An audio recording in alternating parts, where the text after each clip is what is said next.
फलटणमधील महिला डॉक्टर आत्महत्येच्या प्रकरणावरून रणजित सिंह निंबाळकर यांच्यावर विरोधकांकडून आरोप होत आहेत। या पार्श्वभूमीवर निंबाळकरांवर आरोप करणं सोपं, पण चौकशीशिवाय निष्कर्ष काढणं चुकीचं असं म्हणत उदयनराजे भोसले यांनी कराड माध्यमांशी बोलताना स्पष्ट प्रतिक्रिया दिली आहे।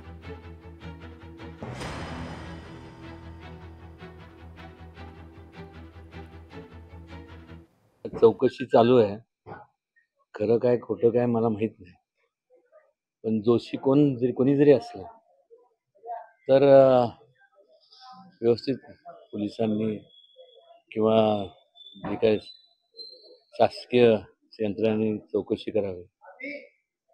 असे अनुचित प्रकार होता कामा नये, घडता कामा नये।